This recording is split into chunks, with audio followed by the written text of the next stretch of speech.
আয়াতুল কুরসি পাঠ করার পরে কখনো একটি ভুল কাজ করবেন না। যদি করেন তাহলে আপনি সওয়াবের পরিবর্তে উল্টা গুনাহগার হবেন এবং আপনি মারাত্মক ক্ষতির মধ্যে আপনি পড়ে যেতে পারেন। আজকাল আমাদের সমাজে অনেক মুফতি আছে না, জীবনে মাদ্রাসায় পড়াশোনা করে নাই, তারা পর্যন্ত ফতোয়া দেয়। সুতরাং সেজন্য বলতে চাই স্পষ্ট কথা, ইসলাম মানেন আখলিস দীনাকা ইয়াকফিকাল আমালুল কলিল, আমল অল্প করেন, সেটা রাসূলের তরিকা মোতাবেক হতে হবে। ওমা আতাকুমুর রাসূলু ফাখুযুহু ওমা নাহাকুম আনহু ফান্তাহু।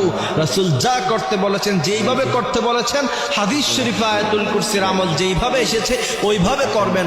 এছাড়া যদি বিকল্প রাস্তায় আয়াতুল কুরসির আমল করেন, এই আয়াতের যত ফজিলত, এই আয়াতের যত গুরুত্ব, উল্টা কিন্তু আপনি এর চাইতে বড় বিপদের মধ্যে আপনি পড়ে যাবেন।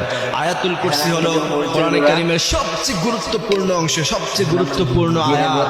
কোরআনে কারীমের গুরুত্বপূর্ণ সূরা আল ফাতিহা, সূরা ইয়াসিন, সূরা আর রহমান, কিন্তু সবচেয়ে গুরুত্বপূর্ণ আয়াত হচ্ছে আয়াতুল কুরসি।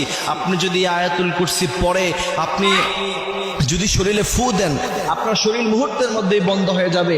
আয়াতুল কুরসি পাঠ করে আপনি জঙ্গল দিয়ে হেঁটে যান, জিন আপনাকে আক্রমণ করতে পারবে না। আয়াতুল কুরসি পরে আপনি মাগরিবে পরে ঘর থেকে বের হন, দুষ্ট জিন আপনাকে আক্রমণ করতে পারবে না। ছোট বাচ্চাকে আয়াতুল কুরসি পরে ফু দিয়ে রাখেন, ওই বাচ্চার উপরে কখনো বদনজর পড়বে না। এমন করে হাজার উপকারিতা আছে আয়াতুল কুরসি। কিন্তু বিশ্বনবী সাল্লাল্লাহু আলাইহি ওয়াসাল্লাম যেই আমলটা যেই সুন্দরভাবে করতে বলেছেন, বিশ্বনবী সাল্লাল্লাহু আলাইহি ওয়াসাল্লামের কোনো হাদিস শরীফে আমরা পাই নাই যে বিশ্বনবী সাল্লাল্লাহু আলাইহি ওয়াসাল্লাম আয়াতুল কুরসি পরে বুকের মধ্যে ফু দিতে। আমরা অনেকে কোরআন তেলাওয়াত করে বুকের মধ্যে ফু দেই, আয়াতুল কুরসি পরে বুকের মধ্যে ফু দেই না।